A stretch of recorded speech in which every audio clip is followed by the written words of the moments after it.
tartila. Baca Al-Quran secara tartil, Pak. Artinya tartil apa, Bu? Tepat tajwidnya, fasih makhrajul hurufnya. Loh, kok begitu Syauqi?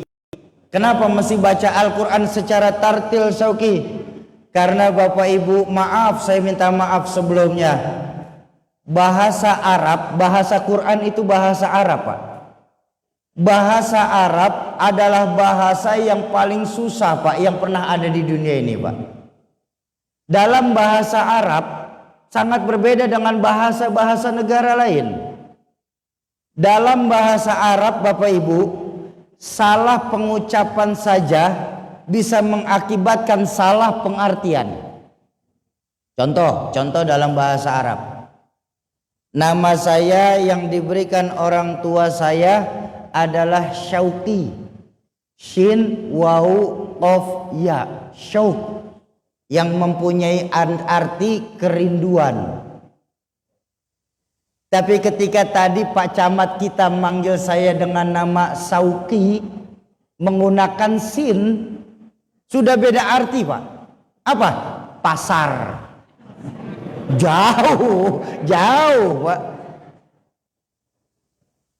Pun ketika ada yang memanggil saya dengan nama Syauqi pakai huruf kaf bukan qaf, beda lagi artinya. Apa? Duri.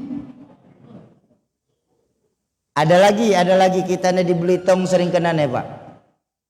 Kalimat asyhadu dengan asadu itu jauh berbeda, Pak. Kalau asyhadu saya bersaksi.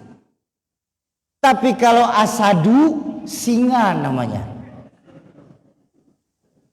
Ayo, berapa banyak dari kita yang ketika melakukan syahadat kalau setiap habis sholat itu mengucapkan dengan kalimat asyhadu alla ilaha illallah. Ya. Inilah makanya pentingnya membaca Al-Quran secara tartil.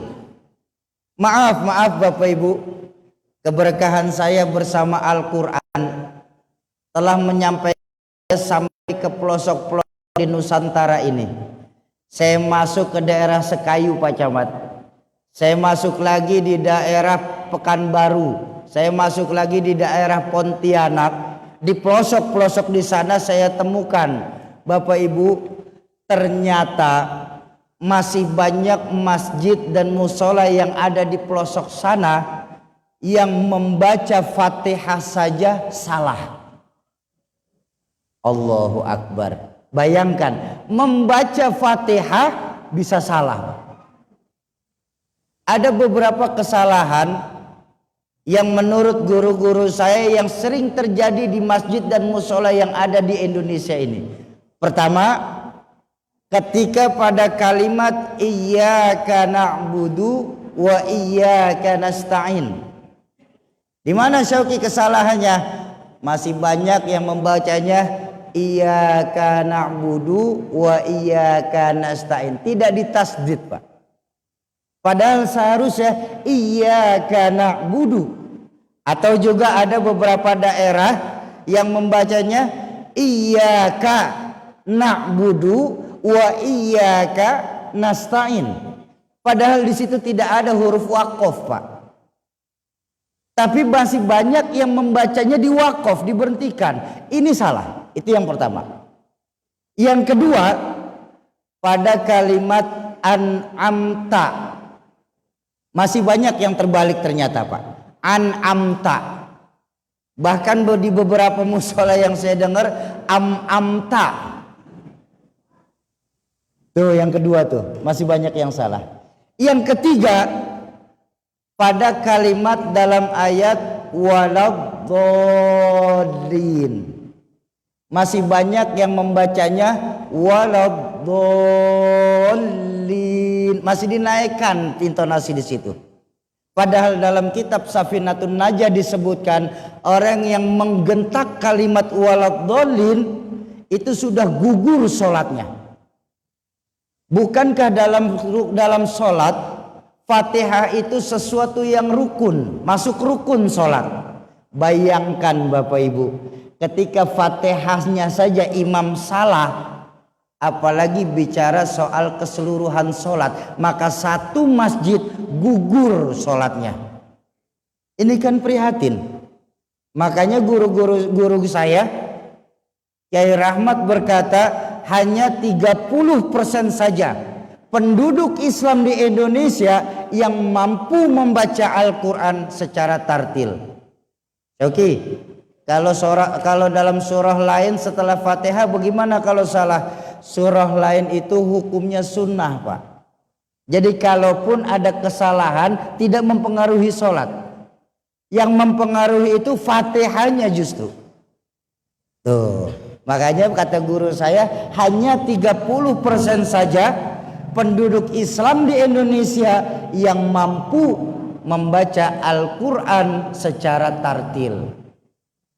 Nah, Bapak Ibu, dari 30% penduduk Islam di Indonesia yang mampu membaca Al-Quran secara tartil, angka ini mengecil lagi, Pak, hingga hanya tidak lebih dari 14% saja penduduk Islam di Indonesia yang mampu menerjemahkan Al-Quran secara ilmu, baik ilmu tafsir, ilmu alat maupun ilmu hadis.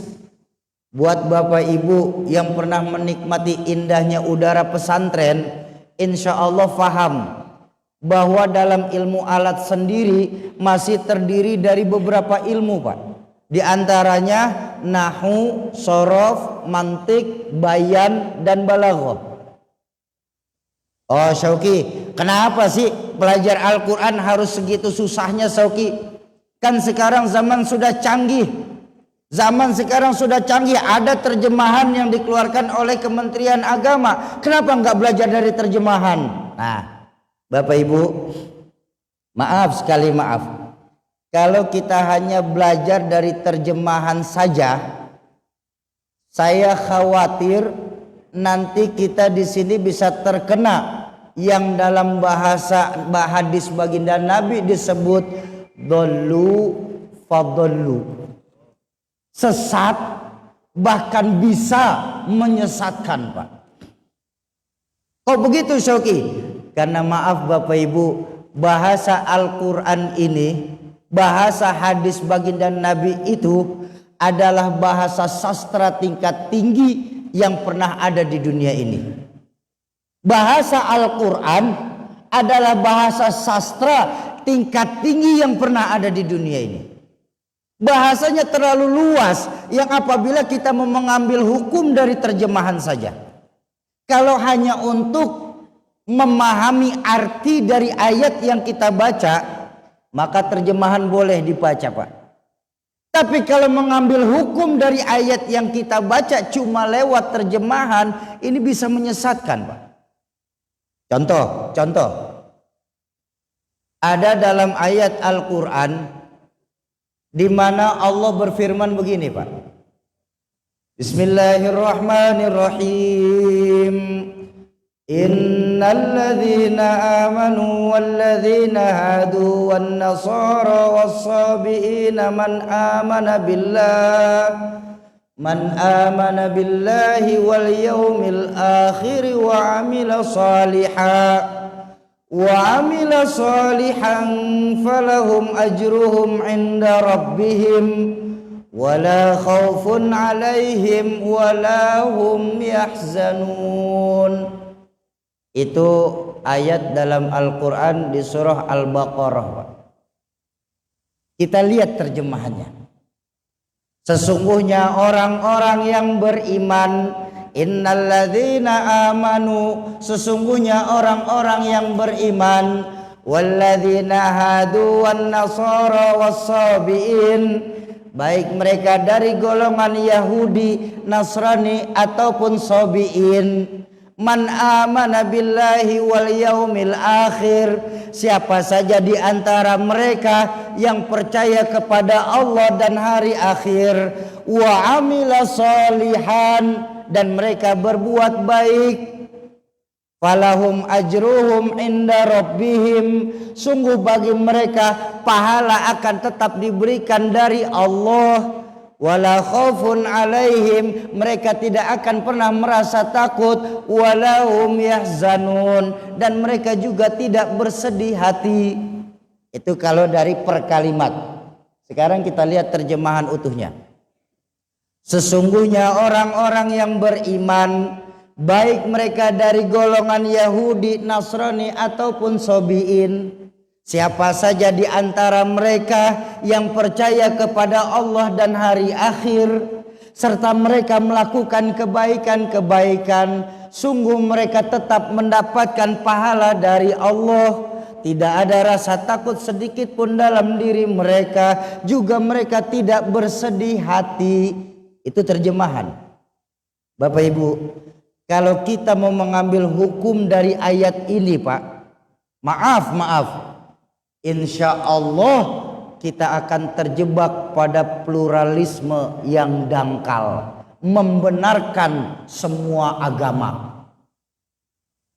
Loh kok bisa begitu, Syoki? Karena dalam ayat ini jelas, Pak, tidak memerlukan Islam saja untuk mendapatkan pahala dari Allah. Dalam ayat ini diajarkan cukup percaya kepada Allah dan hari akhir. Siapa saja di antara mereka yang percaya kepada Allah dan hari akhir, kalau mereka melakukan kebaikan, mau dari Yahudi kah, mau dari Nasrani kah, ataupun dari Sobiin, kalau mereka percaya kepada Allah dan hari akhir, serta mereka melakukan kebaikan, mereka tetap mendapatkan pahala dari Tuhan. Kan ini sangat bahaya, Pak.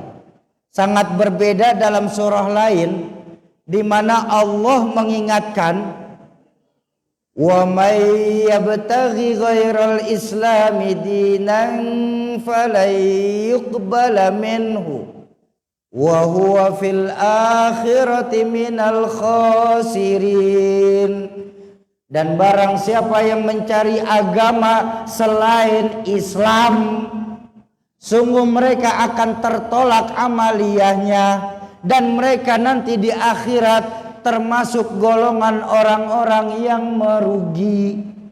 Nah, Bapak Ibu, betapa bahayanya ketika kita mengambil hukum dalam Quran cuma lewat dari terjemahan belaka.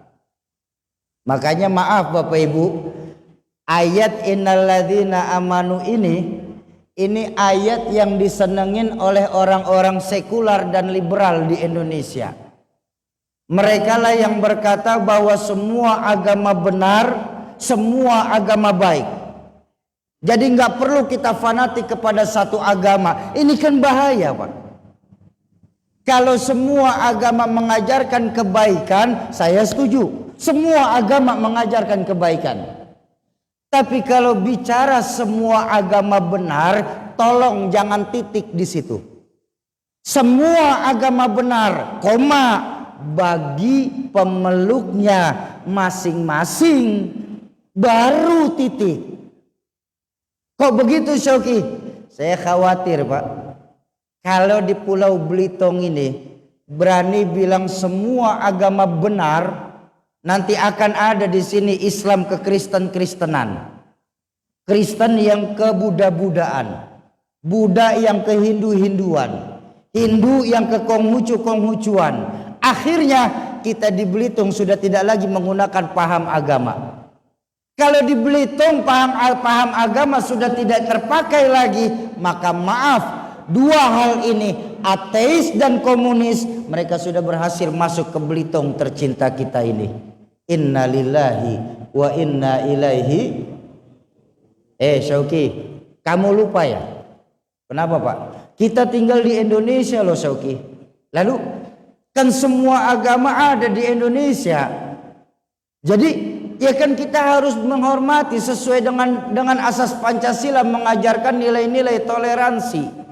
Maaf Bapak Ibu, maaf, toleransi itu jangan sampai kebablasan Pak. Kok begitu? Dalam Islam toleransi kita ada harga mati dari Al-Quran Pak. Toleransi kita nih apa? Lakum dinukum. Ini toleransi kita batasannya Pak. Kok begitu Syauki? Maaf Bapak Ibu, Toleransi yang baik itu bukan soal baca Al-Quran di dalam gereja, Pak. Toleransi yang baik itu juga bukan soal sholawat badar bisa di dalam gereja, Pak. Toleransi yang baik itu bukan soal bisa menghidupkan sholat berjamaah di dalam gereja, Bu. Ini bukan toleransi, tapi pelecehan. Kok begitu? Menghidupkan ibadah di dalam ibadah orang lain. Kan pelecehan, Pak. Kalau memang baca Quran di dalam gereja, baca sholawat di dalam gereja, menghidupkan sholat berjamaah di dalam gereja, bisa kita iakan sebagai asas toleransi, maka jangan salahkan agama-agama lain nanti, Bapak Ibu. Ketika malam Idul Fitri dan Idul Adha, mereka masuk ke Masjid Al-Falah kita tercinta kita ini, lalu mereka akan menyanyikan lagu-lagu rohani lewat speaker masjid kita. Apakah itu yang mau kita sebut toleransi, Pak? Apakah itu yang mau kita sebut toleransi? Itu bukan toleransi. Ini pelecehan, menghidupkan ibadah di dalam ibadah orang lain. Tapi kan Syauki, sejarah kan pernah mencatat, Syauki. Apa? Sejarah mencatat Sayyidina Umar bin Khattab pernah sholat di dalam gereja. Kata siapa, Bang? Katanya. Nah, ini kan para pendekar-pendekar ini masih ngaji bab katanya, Pak. Saya mau bilang, makanya kalau kita masih baru sebatas ngaji bab katanya, jangan pernah berfatwa, Pak, di masyarakat. Sayyidina Umar memang pernah sholat di dalam gereja, tapi bukan di altar. Sayyidina Umar sholat di dalam kamar pendeta. Sebelum sholat, Sayyidina Umar minta izin sama pendeta untuk mengeluarkan patung-patung yang ada di kamar pendeta itu sendiri. Jadi kamar tempat Sayyidina Umar sholat bersih dari atribut-atribut agama, bukan di dalam altar. Ini kan sekarang banyak yang seperti ini, Pak. Dengan dalih toleransi, akhirnya kita umat Islam yang dirugikan, Pak. Percaya apa enggak? Percaya apa enggak sekarang? Ini umat Islam nih sekarang menang banyak saja, Pak. Menang secara kuantitas, kalah secara kualitas. Kita umat Islam dengan dalih toleransi, akhirnya kita harus ikut dengan agama-agama lain, memahami dan memaklumi ibadah-ibadah orang lain. Ini bukan toleransi, Pak. Pemaksaan kehendak kalau menyamakan semua agama. Contoh, saya punya anak dua. Satu usia 15 tahun, satu lagi usia 5 tahun. Dua-duanya buat jajan saya kasih 25.000 rupiah. Kira-kira saya adil nggak sama anak saya? Adil apa tidak? Nggak akan adil. Kenapa? Yang 15 tahun mungkin untuk di Jakarta jajan 25.000 sesuatu yang mafhum, dipahamin. Kenapa? Kebutuhannya sudah mulai banyak. Tapi anak 5 tahun dikasih 25.000, mubazir. Betul.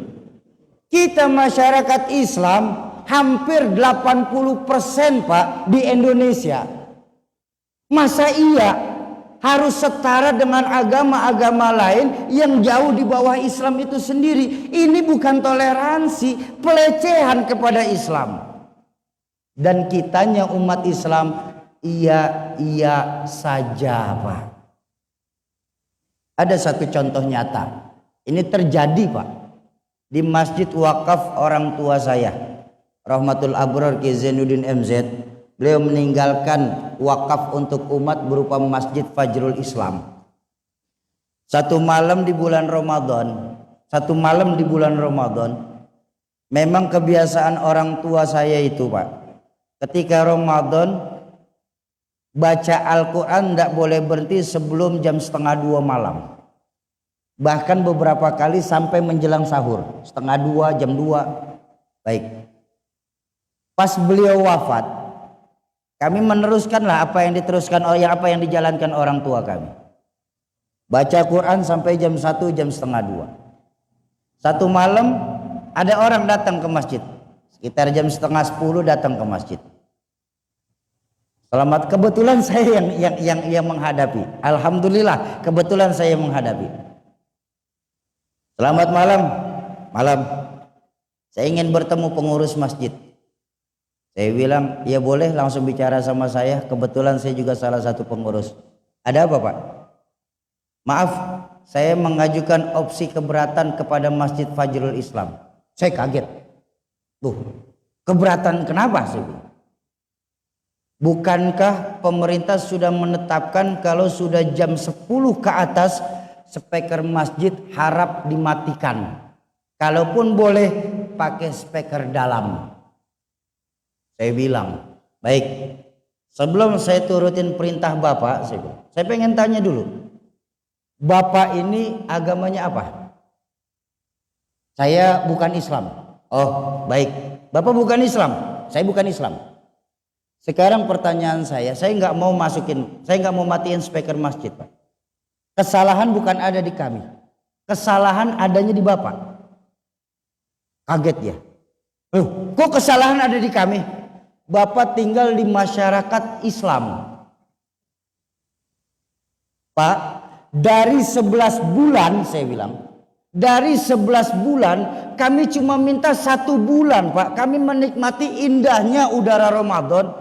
Kami menikmati kebebasan untuk beribadah. Kami cuma minta 1 bulan, Pak. 11 bulan lainnya kami ngalah sama Bapak. Nggak bisa, Pak. Bapak yang salah, bukan kami. Silakan Bapak pulang. Pulang dia. Oh, kalau saya soal kayak gini keras, Pak. Karena masyarakat di situ Islam. 3 hari menjelang, 3 hari setelah itu datang lagi. Kalau ini tetangga saya. Assalamualaikum Soki. Bang, waalaikumsalam. Soki, kenapa? Speaker masjid matiin Soki. Ini melanggar peraturan pemerintah Soki. Saya bilang, ntar dulu Bang, ntar dulu saya bilang. Abang agamanya apa? Ya Islam Soki, kan kita sering sholat bareng kok. Oh ya udah, abang Islam, saya Islam. Yakin? Yakin Soki, bapak saya Islam kok. Ya sudah, kalau memang abang Islam, abang kesurupan setan mana, saya bilang. Loh kok ada suara ngaji bapak nggak senang, saya bilang. Hanya orang yang kesurupan yang dengar suara Quran kepanasan bang. Nggak ada urusan sama abang. Speaker masjid tetap saya nyalain. Nah sekarang mereka berlindung di balik toleransi, Pak. Akhirnya kita harus ngikutin yang mayoritas, yang minoritas. Coba bayangkan. Kita di mayoritas Islam, Pak. Bulan Ramadan kita sweeping warung dilarang, Pak. Dengan dalih toleransi. Innalillahi wa inna ilaihi raji'un. Ini apa yang kayak begini, Pak? Mereka banyak yang mengambil hukum Al-Quran cuma berdasarkan terjemahan. Banyak dari kita, Pak, maaf, yang kenal kita sendiri, kenal agama kita sendiri, macam orang buta disuruh kenal gajah, Pak. Ini kita umat Islam nih, Pak. Kita umat Islam kenal agama kita macam orang buta disuruh kenal gajah. Ayo, kan dulu orang tua saya pernah cerita ya. Ada 3 orang buta dilepas di kebun binatang suruh kenal gajah. Insya Allah hasilnya nggak akan ada yang sama, Pak. Datang orang buta pertama, lapor Pak, ya ternyata gajah itu tinggi macam pohon kelapa Pak. Yang dia pegang kaki soalnya. Datang orang buta kedua, dia salah Pak, yang benar saya. Apa? Gajah itu tipis kayak kipas Pak. Yang dia pegang kuping ternyata. Datang orang buta ketiga lebih ngotot, dua-duanya salah. Yang pasti benar saya saja Pak. Apa? Gajah itu pendek kayak ular Pak. Yang dia pegang buntut rupanya. Ini loh kita kenal gajah. Macam orang buta disuruh kenal gajah. Buat orang yang sudah tahu gajah, mereka akan jadi bahan ketawaan. Buat orang yang belum tahu bentuk gajah, mereka bakal menyesatkan orang lain. Ini loh kita nih. Karena apa? Karena cuma belajar Al-Quran lewat terjemahan saja. Masih ingat kasus Roy, pelatih tinju yang berani mengeluarkan fatwa bahwa sholat boleh pakai bahasa masing-masing. Innalillahi wa inna ilaihi raji'un. Ini kan prihatin, Pak. Bahwa toleransi oke. Ingat, para pendiri bangsa menjadikan masyarakat Indonesia sebagai masyarakat bermasjid. Ini yang harus kita pahamin. Sebagai muslim kita sudah diikat dengan akidah. Kita mengarah arah yang sama, menyembah Allah Tuhan yang sama, melakukan gerakan yang sama, mengikuti manasik Nabi yang sama, bahkan dengan bacaan yang sama sebagai muslim. Tapi kalau bicara sebagai bangsa, kita sudah bersatu nusa, satu bangsa, satu bahasa. Itulah Indonesia.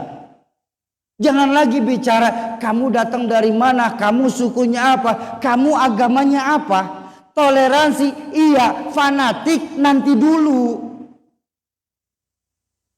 Ini kan setiap mau Ramadan ada saja, Pak. Setiap masuk Natal ada saja. Kita umat Islam dipaksa untuk mengucapkan kalimat selamat Natal. Apa coba?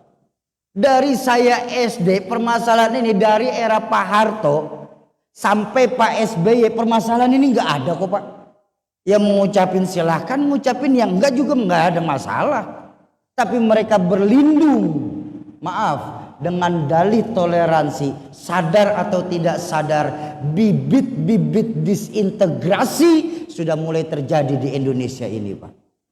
Dengan mengatasnamakan toleransi. Makanya yuk, mumpung masih banyak ulama-ulama kita di Belitung ini, Pak, cari ulama yang sanad keguruannya mutawatir, sambung menyambung sampai ketemu di baginda Rasulullah Sallallahu Alaihi Wasallam. Kok begitu Syauki? Belajar agama harus menggunakan sanad guru sampai kepada baginda Nabi. Karena Tuan Syekh Abu Yazid Al-Bastami mengajarkan orang yang belajar agama tidak ada guru apapun ilmunya. Mau ilmu Al-Quran, mau ilmu hadis, mau ilmu fikih, apapun ilmunya, selama menyangkut agama, orang yang belajar agama enggak pakai guru, fasyaikhuhu syaitan, maka gurunya pasti setan, kata Tuan Syekh Abu Yazid Al-Bastami. Ayo kita lihat sekeliling kita, Pak. Banyak anak-anak kita, banyak saudara-saudara kita sudah datang ke ulama enggak mau. Pesantren-pesantren kita sekarang sudah mulai sepi. Untuk memenuhi hasrat agamanya, belajarnya dari Mbah Google, ngajinya sama ustazah YouTube. Makanya jangan heran orang sekarang banyak tahu tapi nggak tahu banyak. Banyak tahu, Pak. Soal ini tahu, soal ini tahu, soal ini tahu. Konfrontir, saya juga katanya. Sekali lagi, baru berapa banyak dari kita, Pak, yang baru ngaji bab katanya sudah berani mengkafir-kafirkan amaliyah-amaliyah yang diajarkan guru dan orang tua kita. Maulid dibilang haram. Yasin tahlil katanya ndak ada tuntunannya. Ngirimin Fatihah ke ruh orang tua kita, mubazir nggak akan nyampe. Innalillahi wa inna ilaihi rajiun. Ini apa, Pak? Kalau perbedaan mau kita perbesar, Pak, sampai kiamat pun nggak akan selesai. Makanya baginda Nabi mengingatkan, perbedaan yang terjadi di antara umatku itu rahmah, selama tidak untuk berpecah belah. Ini kan hancurnya Islam di Indonesia, Pak, dikarenakan dua perkara, Pak. Dikarenakan dua perkara, Pak. Apa? Pertama, fanatisme terhadap organisasi.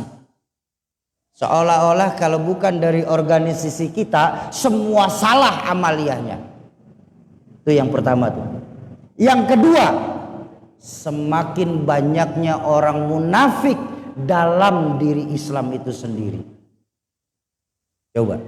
Oh Syauki, Nabi itu kan rahmatan lil alamin, Nabi itu akhlaknya paling baik Syauki. Jadi nggak perlulah kita harus bermusuh-musuhan dengan agama orang lain. Bapak Ibu, Al-Quran sudah mengingatkan kepada kita. Apa? Walladzina ma'ahu Muhammadur Rasulullah walladzina ma'ahu asyidda'u 'alal kuffar. Muhammad itu utusan Allah, dan orang-orang yang bersama Muhammad ciri-cirinya apa? Pertama, asyidda'u 'alal kuffar, tegas kepada orang-orang kafir. Itu syarat pertama, Pak. Ingat, kafir ada dua, ada harbi, ada zimmi. Zimmi, dia mau tinggal di lingkungan masyarakat yang mayoritas Islam. Dia mau hidup bertetangga dan tidak menjadi pemecah belah, pembuat masalah. Maka orang kafir itu wajib kita lindungin sebagai masyarakat. Tapi kalau harbi, mereka tinggal di mayoritas umat Islam, tapi mereka berani buat masalah di tengah-tengah Islam. Ini yang harus kita perangin. Ini yang harus kita bilangin. Bukankah baginda Nabi mengajarkan, kalau kita melihat kemaksiatan di tengah-tengah kita, maka cegahlah dengan tangan kita. Kalau tangan kita nggak mampu, cegahlah dengan mulut kita. Dengan mulut kita nggak mampu juga, cegahlah dengan doa kita, dan dengan doa selemah-lemahnya umat Islam. Ini enggak sekarang, Pak. Kita sama orang kafir haha hehe hama hehe. Begitu sama-sama Islam dikit-dikit radikal. Apa kayak begini, Pak? Ini sudah terlalu banyaknya sifat munafik yang terjadi di masyarakat Islam ini sendiri. Tegas terhadap orang kafir. Kau kafir, kau mau hidup bertetangga dengan kami umat Islam, ayo kamu pasti aku akan lindungi. Kau kafir, tapi kau malah jadi biang kerok di tengah-tengah masyarakat Islam, maka tugas kami, tugas Pak Polisi, tugas Pak Danramil memerangi orang-orang yang semesti itu harus tegas. Oh, kita hidup saja, Pak, harus siap dengan berbagai macam senjata kok. Betul apa betul? Kita punya silet, kita punya pisau, kita punya golok, bahkan kita punya kampak. Ini kita hidup, Pak. Betul nggak? Tergantung apa yang dihadapin saja alatnya. Yang dihadapin apa? Jenggot, silet yang maju. Betul? Yang dihadapin apa? Akar sawit, kampak yang turun. Ini banyak dari kita nggak paham senjata, Pak. Yang dihadapin cuma jenggot, Pak. Kampak yang diturunin, Pak. Ini yang jadinya masyarakat agama-agama lain menyangka Islam ini keras. Islam ini bukan keras, Islam tegas, Pak. Baginda Nabi mengajarkan qulil haq walau kana muran. Omongin kalau yang benar itu benar walaupun pahit rasa di lidah. Tuh, ya. Karena apa? Karena banyak dari kita yang cuma memahami Al-Quran ini lewat terjemahan saja. Kan berani sama nekat tipis bedanya, Pak. Betul.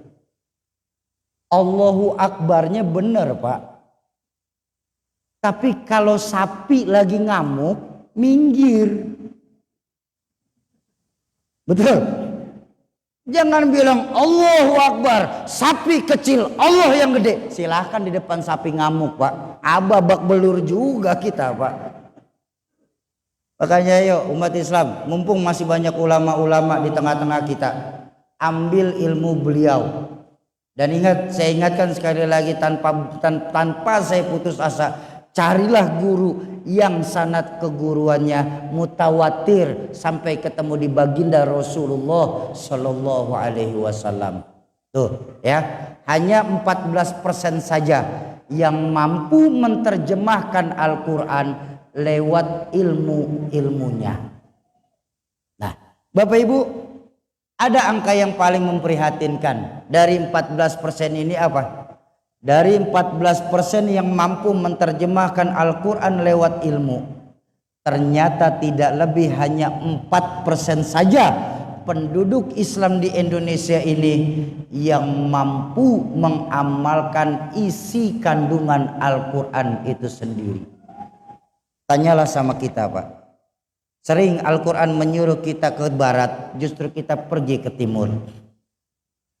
Sering Al-Quran menyuruh kita sholat di awal waktu, yang terjadi malah kita mengentar-entarkan sholat itu sendiri.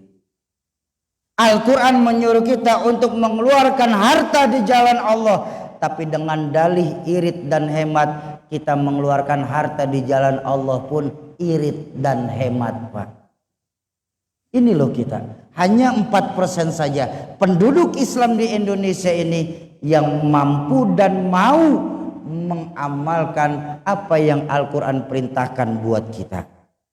Makanya maaf Pak, maaf Bu, dulu kalau Bapak Ibu ingat ucapan orang tua saya, kalau tinggal 4% ini, kata beliau, berapa banyak kita sekarang ini di Indonesia yang mampu mengamalkan Al-Quran, yang mampu membaca Al-Quran dengan suara merdu dapat piala, tapi yang mengamalkan Al-Quran secara utuh justru dipenjara.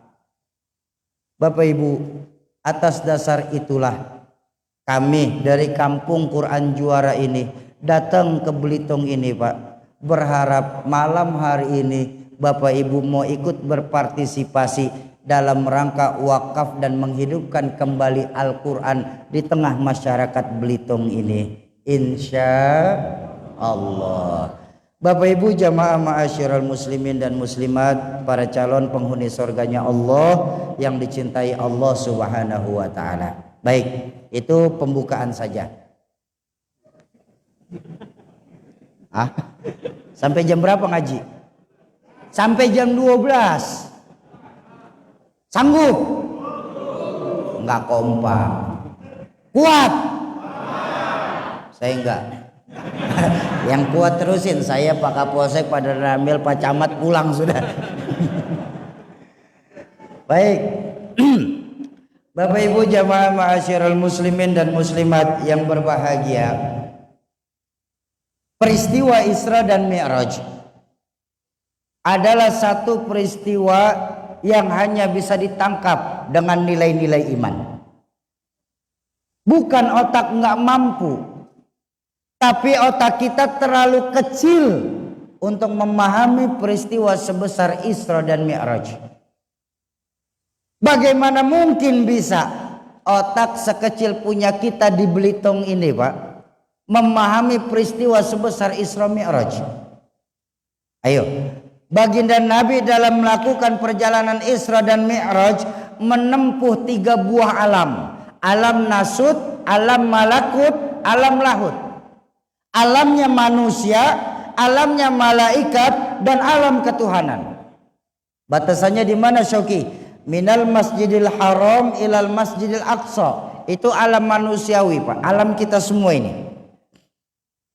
Alam malaikat sampai mana, Syauki? Alam malaikat itu dari Masjidil Aqsa naik ke langit pertama sampai ke Sidratul Muntaha. Itu alamnya malaikat. Kalau alamnya ketuhanan sampai mana, Syauki, alam Tuhan itu? Alam Tuhan dari Sidratul Muntaha naik ke Rafraful Akhdar, Mustawa, sampai Arsy. Itu jangankan kita manusia biasa, Pak, malaikat saja nggak bisa tembus, Pak. Kan ketika sampai di Sidratul Muntaha, malaikat Jibril berpesan sama Nabi, ya Rasulullah, udah selesai, saya nganterin sampai sini, kamu jalan saja berdua sama Jibril. Oh, protes Nabi, oh nggak bisa begitu Jibril, kita berangkat dari Mekah kan sama-sama, ngapain saya mesti jalan sendiri? Nggak bisa Muhammad, saya nggak akan bisa tembus sampai Arsy, ini sudah beda alam kami. Oh ya sudah, berangkatlah baginda Nabi ke Arsy untuk menerima perintah sholat dari Allah Subhanahu. Nah, baginda Nabi melakukan 3 buah alam, menampaui 3 buah alam. Alam nasut, alam malakut, alam lahut. Cuma dalam 1/3 malam terakhir Ilmuwan mana yang berani bertaruh mampu melewati 3 buah alam cuma sepertiga malam terakhir? Kita sering lupa bahwa Isra Mi'raj maunya Allah, bukan maunya baginda Nabi. Betul? Ketika bertemu dengan maunya Allah, apa yang gak mungkin buat Allah? Oh, dalam Al-Quran sudah sering kita baca apa? Idza arada syai'an ayyakula lahu kun. Bu, ada nggak di surah Yasin ayat itu? Ada nggak? Ayat berapa? Ada Sauki, ada baru tadi baca masih ada, baru kemarin baca masih ada Sauki. Udah biar cepat aja Pak, kelamaan mikir ntar. Kalau hukum otak kita di Belitung ini Pak, hukum otak, hukum dunia itu terbentur pada 2 perkara Pak, hukum dunia Pak. Apa? Sebab akibat. Ini hukum otak. Contoh, hukum otak. Ada anak kecil, nah itu lagi tidur ada anak kecil. Otak saya pasti berpikir, ini kalau ada anak kecil pasti ada bapak, pasti ada ibu. Betul kan? Kok begitu Soki? Ibu bapak namanya sebab, anak namanya akibat. Kan gara-gara kerjasama yang baik antara ibu sama bapak keluar anak. Itu hukum otak. Tapi kalau hukum Allah itu nggak berlaku Pak. Nabi Adam, bapak ndak ada, ibu ndak ada, Allah mau jadi Nabi Adam. Jadi apa tidak? Jadi Bapak Ibu nggak akan pernah bisa Pak diselidikin bahkan dengan ilmu yang paling mutakhir. Kok Nabi Adam bisa ada ya Sauki ya? Padahal Nabi Adam nggak punya ibu, nggak punya bapak. Apa mungkin Nabi Adam keluar dari galian timah?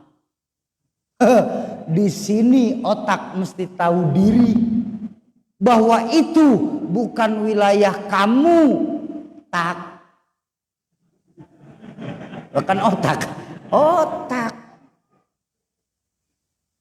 Banyak dari kita sekarang ini, ketika otak kita nggak mampu menelaah, akhirnya kita buat hukum-hukum sekular kita jadinya.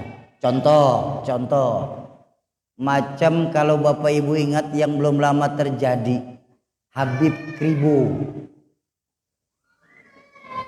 Oh iya, ngantuk, nggak apa-apa. Iya, kecilin aja dikit Bu. bercanda Bu, bercanda. Bapak Ibu masih ingat tentang kejadian Habib Kribo? Apa yang dia bilang? Dia bilang manusia membutuhkan satu makhluk bernama perempuan. Allahu Akbar. Untuk menciptakan makhluk lainnya.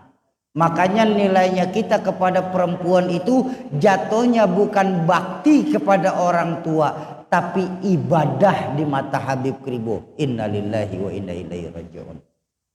Ini kan sudah jelas menyalahi aturan dalam Al-Quran, mengingatkan kepada kita, wa ma khalaqtul jinna wal insa illa liya'budun. Sungguh Allah tidak menciptakan jin dan manusia kecuali untuk ibadah kepada Allah. Ibadahnya kepada Allah, bukan kepada makhluk. Kalaupun kita ke orang tua kita, terutama ibu, nilainya itu bakti kita sebagai anak kepada orang tua. Ya, ini kan banyak dari kita Pak, otak nggak nyampe memahami itu. Kemudian kita telaah hukum agama sesuai dengan ke otak kita. Ini jadi sekular Pak. Dan sekali lagi saya mau bilang, kalau Bapak Ibu ingat, dulu orang tua saya pernah baca semacam penelitian yang dilakukan oleh seorang ilmuwan ternama Amerika. Saat itu tahun 89 awal 90. Namanya Profesor Arthur Clarke. Kata Profesor Arthur Clarke ini, Saking majunya teknologi, Arthur Clarke ini sudah bisa, Pak, sudah bisa meramal kemajuan teknologi yang akan datang. Menurut Profesor Arthur Clarke, saat nanti tahun 2000 milenium, di era milenium awal, itu akan ditemukan semacam mesin pencari jawaban semua. Namanya internet. Terjadi. Jadi enggak? Jadi. Ini Arthur Clarke, Pak, tahun 80-an, awal 90. Nanti tahun 2010-2020 manusia sudah tidak perlu lagi datang ke sekolahan untuk belajar. Kenapa? Karena tahun 2010-2020 akan ditemukan macam mechanical of education, mesin pengajar. Jadi tahun 2010, tahun 2020 kata orang tua saya saat itu, yang namanya guru, ustadz, guru majelis taklim nganggur total. Pensiun, udah nggak ada lagi yang ngajar. Kenapa? Orang udah nggak mau lagi datang ke sekolahan. Orang udah nggak mau lagi datang ke majelis-majelis ilmu untuk belajar ilmu. Cukup dari internet lagi. Diteruskan oleh Arthur Clarke, nanti di tahun 2040-2050 manusia sudah mendekati kecepatan cahaya. Tahun 2060-2070 saat itu manusia sudah mampu melaksanakan perjalanan lintas planet, interflight sailor. Saking majunya teknologi, kita sudah bisa piknik ke UFO, ke Mars, ke Jupiter. Bahkan dulu saya punya teman lagi masih SMP, Pak, cita-cita dia mau jadi antariksa.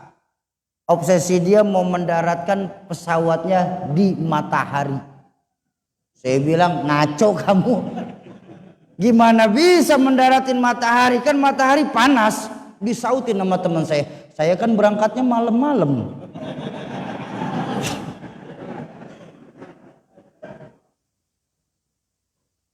Itu Arthur Clarke. Tahun 2060-2070 manusia sudah bisa melakukan piknik lintas planet. Puncak ilmu pengetahuan kata Arthur Clarke di awal 2100. Kenapa? Nanti di awal 2100 kata dia deh Arthur Clarke akan ditemukan semacam pil anti malaikat maut. Jadi tahun 2100 nanti saking majunya teknologi saat itu manusia sudah tidak perlu lagi merasakan yang namanya kematian. Nah, ketika mencapai puncaknya, Pak, terbuktilah peringatan dalam Al-Quran di mana Allah berfirman, kalla innal insana la yatgha ar-ra'ahus taghna. Jangan suka begitu. Manusia sering merasa lupa diri ketika sedang posisi berada di puncaknya. Ya puncak ilmu pengetahuan, ya puncak jabatan maupun puncak kekuasaan. Manusia sering lupa diri. Fir'aun. Kenal Fir'aun? Kenal di mana? Kenal. Hebat orang Belitung nih Pak lah. Sama Fir'aun kenal.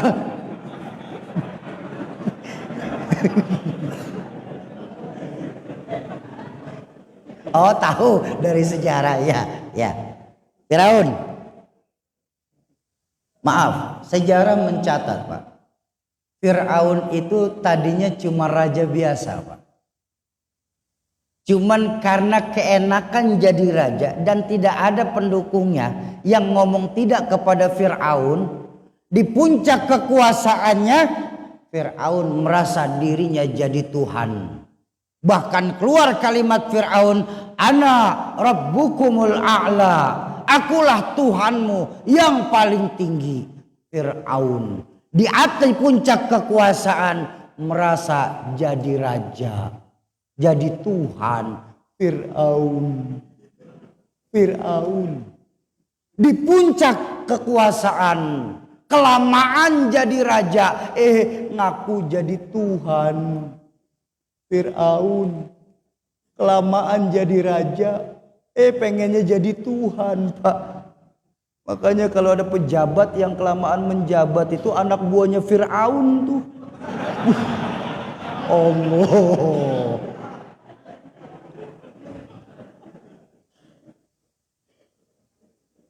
Korun, Masya Allah, untuk bawa kunci gudang kekayaannya Korun harus menurunkan 60 ekor unta, bawa kuncinya saja, Pak. Kemudian di puncak kekayaannya Korun merasa tidak ada hubungannya dengan Allah, bahwa usaha saya, harta saya ambil, saya peroleh dari keringat saya sendiri. Korun di puncak kekayaan sombong. Korun ditenggelamkan harta benda Korun saat itu juga oleh Allah. Makanya kalau Bapak Ibu nemu uang di dalam tanah, itu sering disebut harta Korun. Harta karun awalnya dari Korun. Apa? Haramkan sama Allah, itu nemu harta di dalam tanah. Kalau nemu duit di laci bukan harta Korun, uang sial. Kok uang sial? Udah diumpetin sama suami masih ketemu. Namanya uang sial itu. Ya. Jadi nggak bisa, Pak, bahwa teknologi harus dibarengi dengan ilmu dengan iman, Pak. Tuh, ya. Nabi Adam, bapak nggak ada, bapak nggak ada, ibu nggak ada, Allah mau jadi. Nabi Isa, ibu ada, bapak nggak ada, Allah mau jadi apa tidak? Jadi. Apalagi cuma Nabi Isa, Pak, kecil Nabi Isa dibuat sama Allah. Kenapa? Punya separuh modal, Pak. Ya punya ibu kan separuh modal itu ya. Nabi Adam yang nggak punya modal, Allah mau jadi. Apalagi Nabi Isa, kecilan lagi, Pak. Bu, nggak akan pernah bisa, Bu, dibicarakan dari kebiasaan perempuan di Belitung ini, Bu. Itu Siti Maryam kok bisa hamil ya? Padahal Siti Maryam kan gak punya suami. Maaf, Bu, Siti Maryam seorang perempuan suci. Beliau hamil tanpa suami, itu namanya mukjizat. Ya, Bu ya? Apa namanya? Mukjizat, Bang. Sayang banyak perempuan sekarang gak mau kalah, Pak, sama Siti Maryam, Pak. Di Jakarta, ini mah di Jakarta, di sini sih insya Allah ada.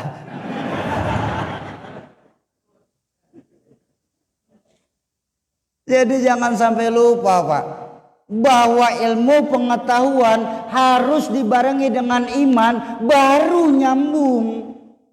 Ketika ilmu pengetahuan tidak didasari dengan iman, akhirnya ketika ketemu dengan hal-hal yang menurut otak kita nggak mampu, tapi kalau bicara menurut Allah, apa yang nggak mungkin buat Allah? Betul? Ayo malam hari ini di wakaf Al-Quran dan di peringatan Maulid ini, kembalikan lagi nilai-nilai keimanan kita kepada Allah Subhanahu wa ta'ala. Bapak Ibu jamaah ma'asyiral muslimin dan muslimat, para calon penghuni surganya Allah yang dicintai Allah Subhanahu wa ta'ala. Atas dasar itu, saya ingin mengajak Bapak Ibu malam hari ini mengembalikan lagi nilai-nilai keimanan kita kepada Allah. Bapak Ibu, malam hari ini kami ajukan ke hadapan Bapak Ibu proposal investasi dunia dan akhirat yang paling menguntungkan. Sauki, apa Pak? Kamu ini ibadah kok cari untung sih, Sauki? Loh, memangnya salah? Salah. Lalu seharusnya ibadah itu lillahi ta'ala. Ya Pak, betul nggak? Bu, Bu, ya ibunya ngantuk. Bu, boleh saya tanya? Tenang Pak, kalau Bapak kan kita mah CS orang laki ya Pak ya. Rese ibu-ibu nih, nggak diajak ngomong dia ngantuk nanti. Bu, saya tanya jawab jujur ya, mau jawab jujur? Ah, ibunya nggak kompak nih, kita aja semua di masjid dah. Saya tanya, Bapak Ibu boleh saya tanya? Boleh saya tanya? Tapi saya minta tolong jawab jujur ya. Baik, bismillah. Saya mau tanya, jamaah Masjid Al-Falah malam hari ini dalam ibadah itu lillahi ta'ala atau ada pamrih? Nggak kompak. Yang kompak dong biar semangat, tuh pengajian harus semangat loh ini. Bapak Ibu, ibadah yang kita lakukan lillahi ta'ala atau ada pamrih? Alhamdulillah. Yakin? Baik. Kalau memang yakin ibadahnya sudah lillahi ta'ala, saya tanya lagi ya. Berapa banyak dari kita yang ketika ibadah sama Allah masih sebatas takut neraka, ingin masuk surga? Angkat tangan. Yang ibadah masih takut neraka, pengen masuk surga, angkat tangan. Ini nggak ada yang angkat tangan, apa malu apa bagaimana ini? Bapak Ibu, kalau ibadah kita masih sebatas takut neraka, pengen masuk surga, itu ibadah pamrih. Ibadah pamrih, ibadah yang levelnya paling rendah Pak. Kok begitu Syauki? Karena hakikat ibadah sesungguhnya yang diajarkan sama baginda Nabi Pak. Apa yang diajarkan baginda Nabi? Apakah dengan yang Allah dengan ibadah kita ini Allah ridho atau tidak Pak? Ibadah yang diajarkan baginda Nabi adalah beribadahlah kita seolah-olah kita melihat Allah. Tapi kalaupun kita tidak dapat melihat Allah, yakinlah Allah pasti sedang melihat kita. Itulah ibadah yang sesungguhnya Pak. Nah makanya karena ibadah kita masih hitung-hitungan, ibadah kita masih cari untung, malam hari ini saya ajukan kepada Bapak Ibu investasi dunia sampai akhirat yang paling menguntungkan. Apa Sauki keuntungannya? Pertama, investasi dunianya. Apa? Mengeluarkan harta di jalan Allah. Oh, Sauki di mana-mana ngeluarin harta itu pasti kurang Sauki. Oh enggak. Apa jaminannya Sauki? Hadis baginda Rasulullah Sallallahu Alaihi Wasallam. Apa baginda bersabda? Orang yang mengeluarkan harta di jalan Allah, sungguh kata baginda dalam hadis, tidak akan berkurang sedikit pun hartanya, bahkan bal yazdad akan bertambah dan bertambah. Ini banyak dari kita Pak, maaf sekali maaf, termasuk saya lah pastinya, dalam mengeluarkan harta di jalan Allah kita masih sering hitung-hitungan matematika dibandingkan agama Allah. Kita masih sering hitungan angka matematika dibandingkan angkanya Allah Pak. Padahal sangat berbeda Pak, angka matematika sama angka Allah Pak. Angka matematika itu mutlak dan gak bisa ditawar. Sudah begitu apa? Rumusan matematika banyak. Ada penambahan, ada pengurangan, ada pengalian, ada pembagian. Itu hukum matematika. Tapi kalau angkanya Allah Pak, rumusnya cuma dua Pak, pengurangan dan pembagian. Percaya enggak? Kita ini masih hitungan matematika, belum hitungan Allah. Percaya enggak? Ya, Yang laki-laki saya tanya sekarang. Orang laki. Bapak, abang. Baik. Tadi hari Jumat pada sholat Jumat gak? Sholat. Yang sholat. Iya yang sholat. Yang kagak mah tidur Pak. Baik.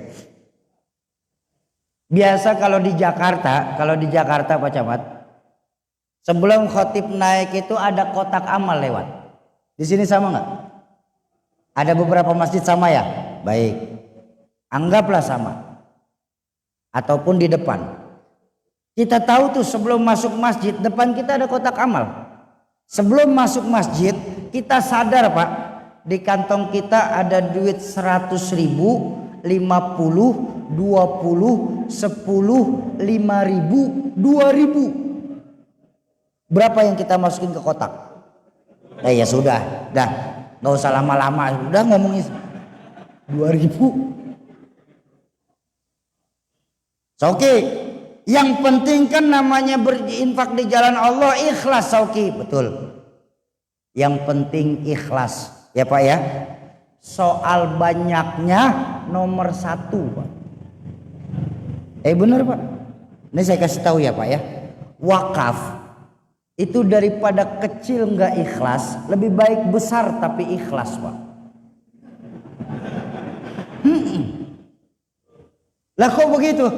Loh, memang hakikatnya kita ngeluarin harta di jalan Allah. Tapi yakinlah yang kita keluarkan inilah harta kita sesungguhnya Pak. Nih bayangkan. Dalam Al-Quran saja Pak. Dalam Al-Quran dijelaskan bahwa nanti saat ruh kita masing-masing, saya, bapak, abang, ibu, saat nanti merasakan sakaratul maut saat itu, ternyata dalam Al-Quran itu sudah dibaca Pak. Saat kita nanti mengalami sakaratul maut, ternyata ruh kita itu berdoa sama Allah loh Pak.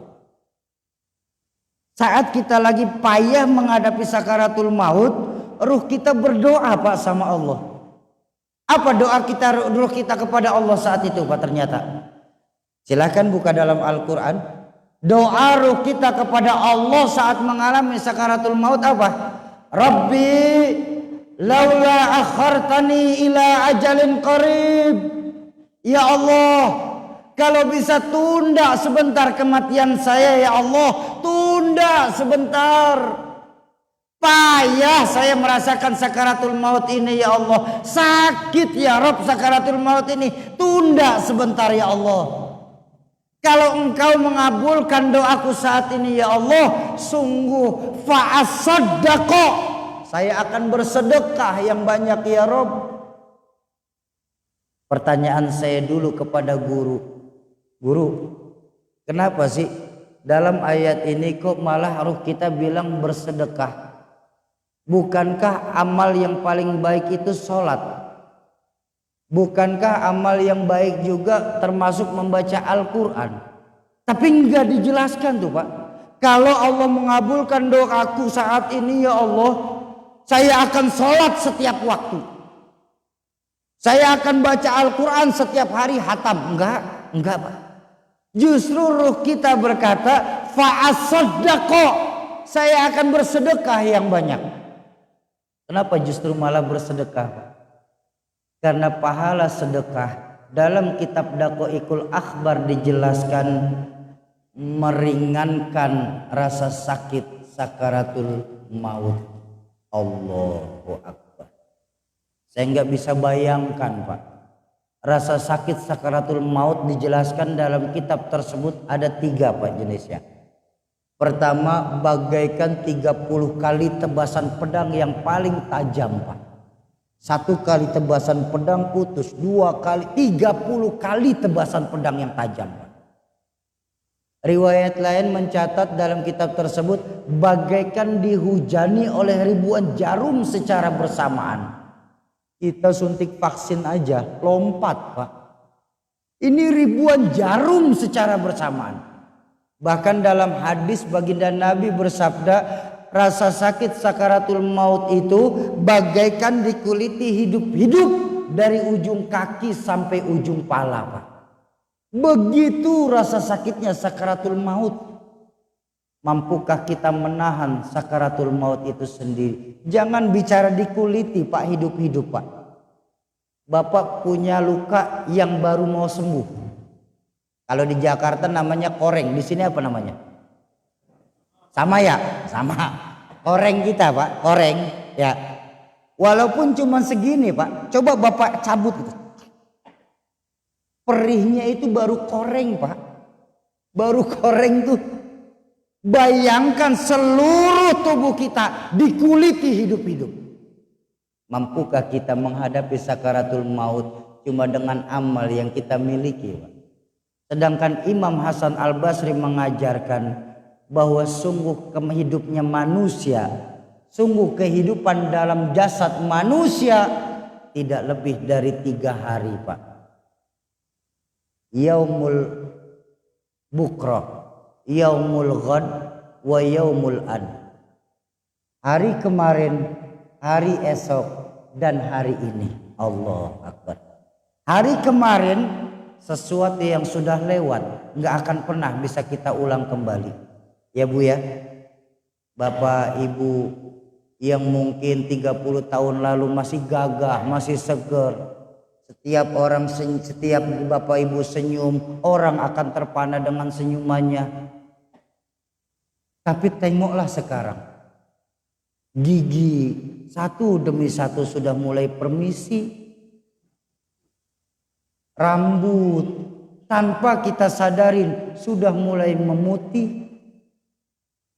Kulit tanpa kita sadarin sudah mulai susah diatur.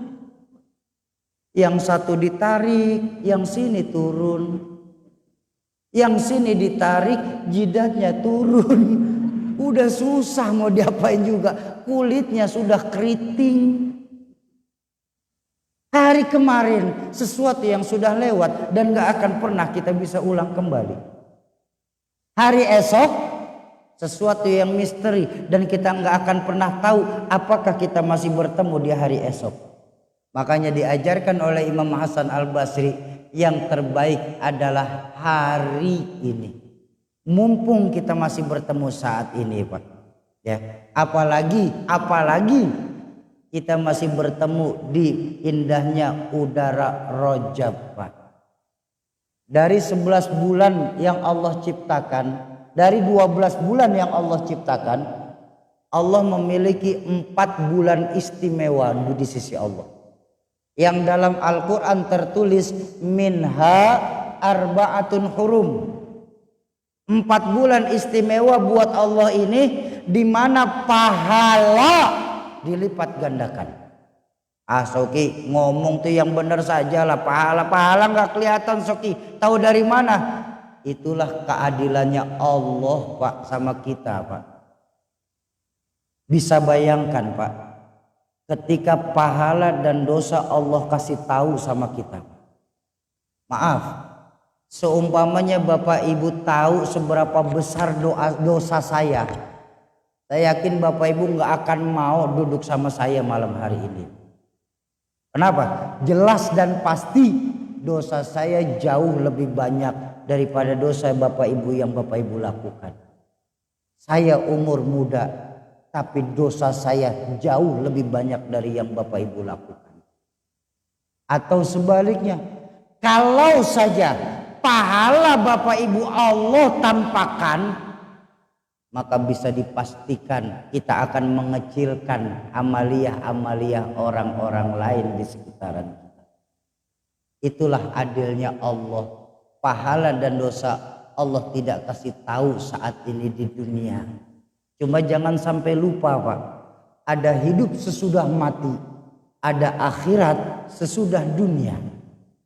Semua kita cuma sebatas perantau di bumi Allah ini. Pertanyaannya, sebaik-baik manusia itu yang mempersiapkan bekal di saat hidupnya. Bukankah baginda Nabi mengajarkan ad-dunya sijnun lil mu'minin wa jannatun lil kafirin. Dunia itu, Pak, penjara buat kita orang beriman, Pak. Buat orang Islam penjara, Pak. Tapi sorga buat orang-orang di luar Islam. Namanya hidup di dunia, pasti ada aturan main yang wajib kita laksanakan. Namanya hidup di penjara, ada aturan main yang harus kita laksanakan, harus dipatuhi, betul. Malah ada teman saya sempat protes. Ada teman saya sempat protes. Oke, kenapa bang? Ternyata Islam itu susah ya. Islam itu rumit. Teman saya ini macam-macam pak, berkah silaturahmi, teman saya macam-macam. Teman saya itu pak, dari ahli sejadah sampai haram jadah ada pak. Beneran ini. Ini teman saya yang nanya ini, maaf. Teman saya yang nanya ini seorang murtadin.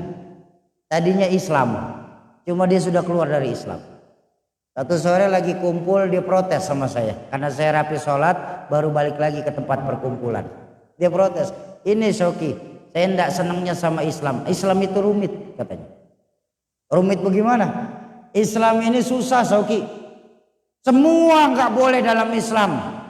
Semua dilarang, semua haram dalam Islam. Saya kaget. Saya bilang, bang, makanya balik kacamata abang dalam melihat Islam. Saya bilang, kalau abang keluar dari Islam itu akidah bang. Saya nggak ngurusin akidah abang. Cuma ketika abang bilang bicara bahwa Islam itu susah, pola dulu balik kacamata abang dalam melihat Islam. Buat abang Islam itu susah, tapi buat saya tidak ada agama yang seindah Islam ini. Semua boleh dalam Islam. Yang nggak boleh dalam Islam itu cuma satu, saya bilang. Apa? Yang dilarang sama Allah.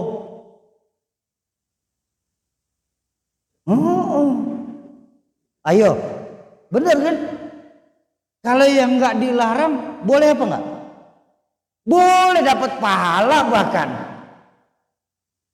Diprotes lagi. Itulah Shoki. Kan yang larangannya Allah banyak Shoki. Saya bilang, apa larangan Allah yang banyak? Contoh Shoki. Umat Islam gak boleh minum minuman keras. Innamal khamru wal maisir. Kenapa? Karena orang-orang Islam itu gak boleh mabuk-mabukan, gak boleh minum minuman keras. Kata siapa orang Islam gak boleh minuman keras? Boleh orang Islam minum minuman keras, saya bilang. Tapi bukan di dunia. Nanti di akhirat. Di sorga bebas. Dijelaskan dalam kitab pak, bahwa sungai yang mengalir dalam sorga itu cuma dua. Susu dan arak. Di Belitung yang gak boleh. Di sorga boleh. Betul. Begitu Shoki. Tapi kan Shoki dalam Al-Quran juga gak boleh main perempuan Shoki. Dalam Islam gak boleh main perempuan. Kata siapa dalam Islam gak boleh main perempuan? Kalau ustadz gak boleh nikah, saya milih jadi berhenti jadi ustadz. Benar-benar pak. Ya, kata siapa? Islam itu agamanya agama fitrah. Laki-laki senang sama perempuan boleh, tapi lewati dulu sebuah pintu yang bernama nikah. Betul. Adam saja diciptakan sama Hawa, iya kan? Itu kan fitrah pak. Nggak ada Adam sama Bambang, apalagi Adam sama Agus. Nggak ada. Adam Hawa.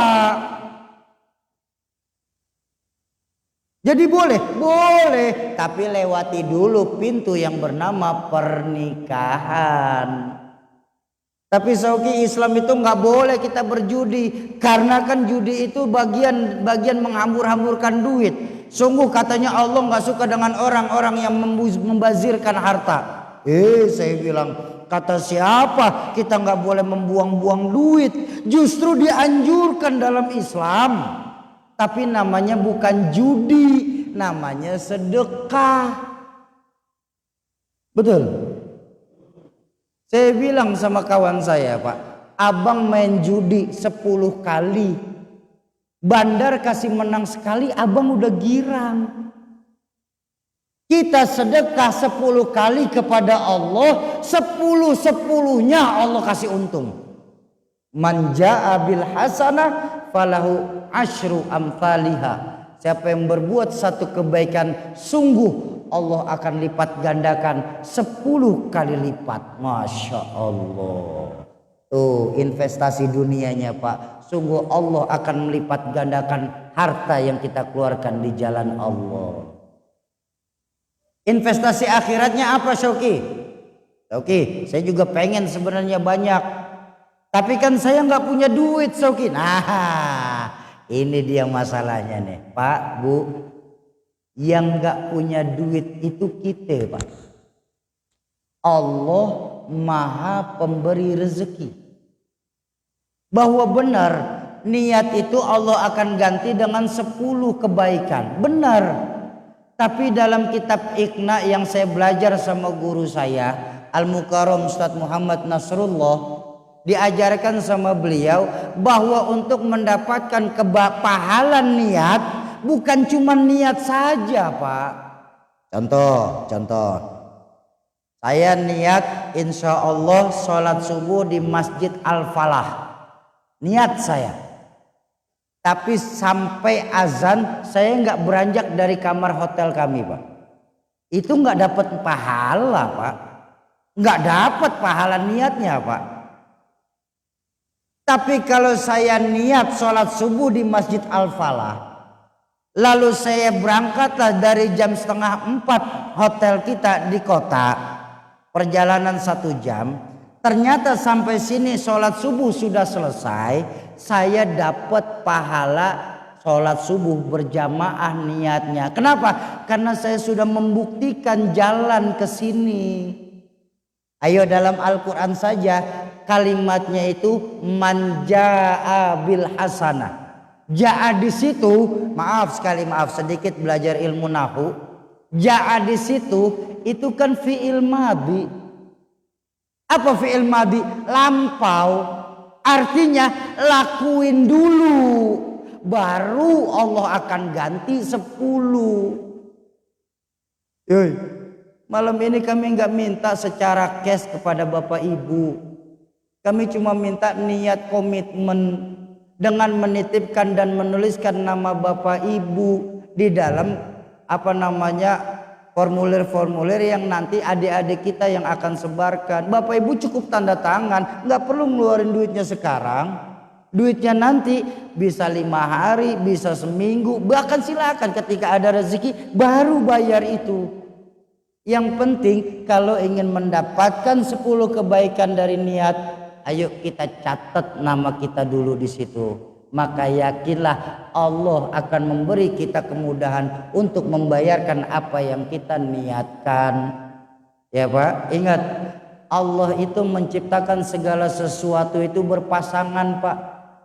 Ya, ada siang, ada malam, ada laki-laki, ada perempuan, ada hidup, ada mati, ada kaya, ada nggak ada, Pak. Allah nggak menciptakan kemiskinan, Pak. Allah menciptakan kecukupan. Kenapa? Kemiskinan kita yang membuat, Pak. Makanya dulu orang tua saya pernah berkata, orang kaya itu bukan orang yang punya banyak uang, Pak. Tapi orang yang kaya itu orang yang hidupnya cukup dan bisa berbagi kepada sesama. Orang miskin itu juga bukan orang yang gak punya uang, Pak. Tapi orang miskin itu adalah yang hidupnya selalu kekurangan. Berapa banyak orang yang banyak duit tapi jiwanya tetap miskin, Pak. Selalu mengejar untuk kebutuhan dunia. Nggak cukup 1.000, 10.000. Allah kasih 10.000, minta 100.000. Terus akhirnya kita diuber-uber sama urusan dunia. Buat apa kita mati-matian untuk sesuatu yang tidak bisa kita bawa mati? Lebih baik kita hidupkan sesuatu yang bakal menjadi bekal kita di kehidupan yang akan datang. Itu investasi dunianya, mengeluarkan harta di jalan Allah. Investasi akhiratnya apa Syauki? Wakaf Al-Quran. Allahu Akbar. Ini wakaf Al-Quran ini luar biasa Pak. Luar biasanya di mana Syauki? Dalam Islam diajarkan orang yang membantu orang lain dalam melakukan kebaikan, pahalanya sama seperti orang yang melakukan kebaikan itu sendiri. Betul kan?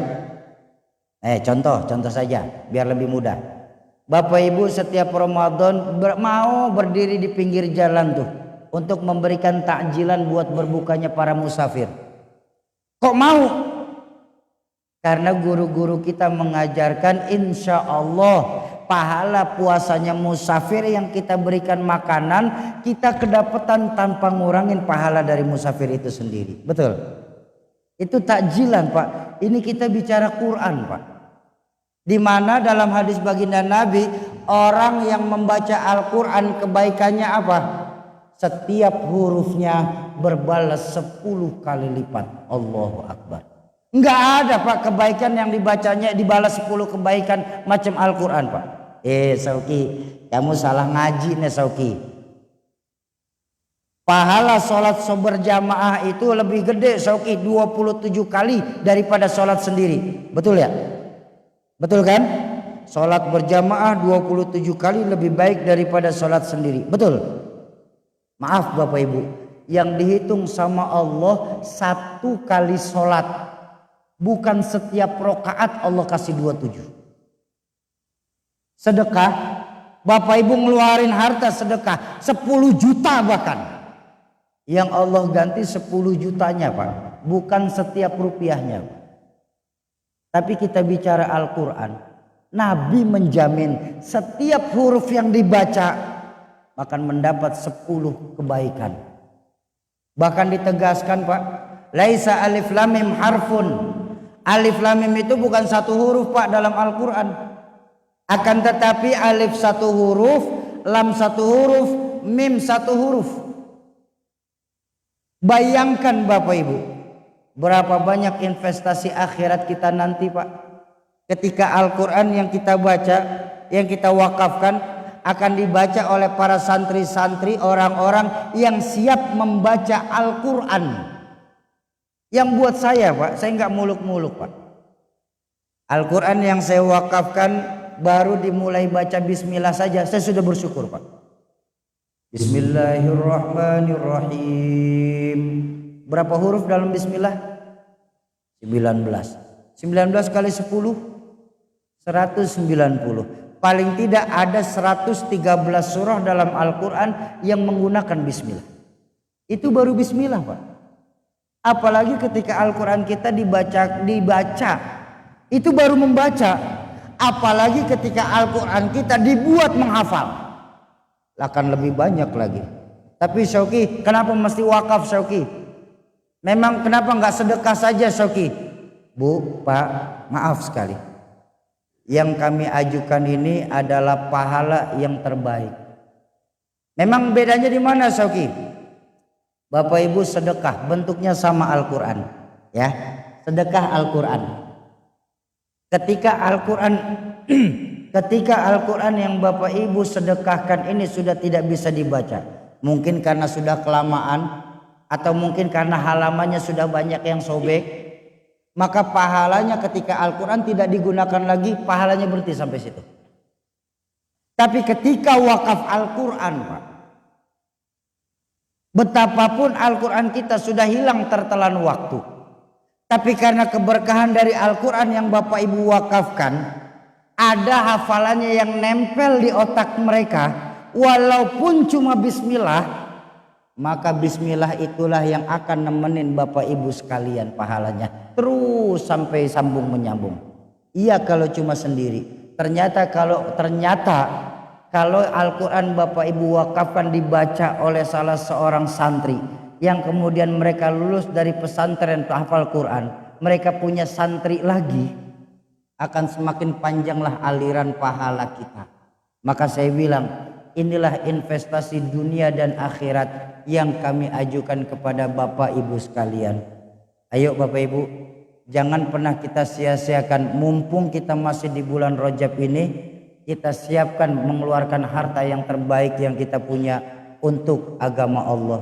Oke, memangnya harus menggunakan wakaf begini dan harus secara terang-terangan. Baik Bapak Ibu, dalam metode sedekah, metode wakaf ada dua dalam Al-Quran, sirron wa alaniyatan, sembunyi-sembunyi maupun terang-terangan.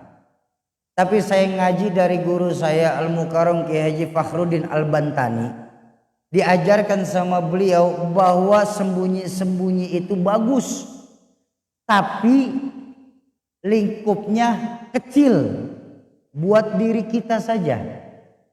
Tapi ketika kita bicara soal semangat agama Pak, maka diajarkan sama guru kami, wajib atas kita untuk berterang-terangan. Kenapa? Dua hal. Pertama, kenapa wajib berterang-terangan? Bayangkan ketika baginda Nabi wafat, kemudian para sahabat saat itu menyebarkan Islam cuma dari kuping ke kuping secara sembunyi-sembunyi.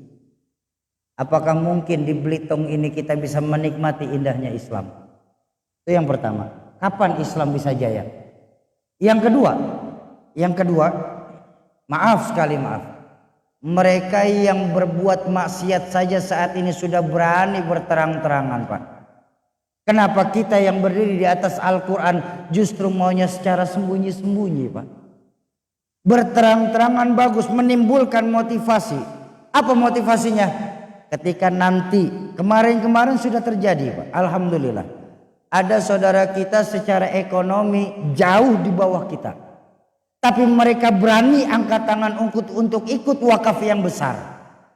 Tanyalah sama diri kita, masa Allah kasih kita ini kelebihan harta, kemampuan untuk bersedekah yang besar, kemampuan untuk melakukan wakaf terbesar, tapi kenapa kita malah ikut ya yang kecil-kecilan saja? Tanyalah sama diri kita, adakah dalam diri kita sifat munafik sudah tertanam di hati kita? Walaupun semua batas kemampuan, tapi saya cuma kasih tahu Bapak Ibu sekalian, ayo kita berikan yang terbaik buat Allah Subhanahu wa taala. Sesuai dalam Al-Qur'an Allah mengajarkan, in tansurullaha yansurukum. Kalau kita tolong agama Allah, maka yakinlah Allah akan menolong kita. Ketika Allah yang sudah menolong kita Pak, jangankan cuma urusan dunia Pak, apa urusan akhirat yang kita tidak semua membutuh pertolongan Allah. Semua kita pasti butuh pertolongan Allah, baik di dunia baik di dunia maupun di akhirat nanti. Itu yang pertama. Ayo kita tolong agama Allah supaya Allah juga akan menolong kita. Soalnya Allah kan maha kuat, apa kita masih harus nolong Allah? Hakikatnya bukan kita nolong Allah secara zahir Pak. Kok begitu? Satu Belitung sudah tidak ada yang sembah Allah saja, sudah tidak ada yang sholat saja, Allah nggak akan pensiun Pak jadi Allah Pak. Kali gitu satu Belitung sudah tidak ada yang sujud kepada Allah, saya pensiun jadi Allah katanya. Nggak akan pengaruh Pak. Allah nggak akan pernah kehilangan kekuasaannya Pak. Karena hakikatnya bukan Allah yang perlu kita, kitalah yang perlu Allah. Ya, itu yang pertama. Yang kedua, dalam Al-Quran pula kita diingatkan apa? Wa ta'awanu 'alal birri wat taqwa wa la ta'awanu 'alal itsmi wal 'udwan. Ayo kita tolong menolong dalam agama Allah, dalam urusan kebaikan dan ketakwaan. Justru jangan kita semua tolong menolong dalam keburukan dan dalam perbuatan dosa. Ayo malam hari ini jamaah Masjid Al-Falah kita ikuti donasi wakaf Al-Quran yang dilaksanakan oleh Kampung Quran Juara. Bagaimana proses donasinya? Nanti akan langsung disampaikan oleh abang saya. Saya mohon izin istirahat terlebih dahulu. Silakan Ustaz.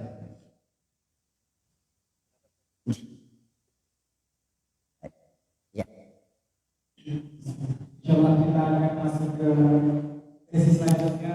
pada sesi amal jariah bakal Al-Quran sebagaimana yang telah dijelaskan oleh Ustaz Muhammad Syafii tadi. Insyaallah, Bapak Ibu rahimahullah, kita sudah membagi paket pahala amal yang bisa dilihat di pelajar yang telah dibagikan oleh teman-teman kampung Bapak Juara. Insyaallah harga satu mushaf ini adalah 200.000 rupiah. Kita sudah bagi dalam beberapa paket, satu mushaf 200.000 rupiah.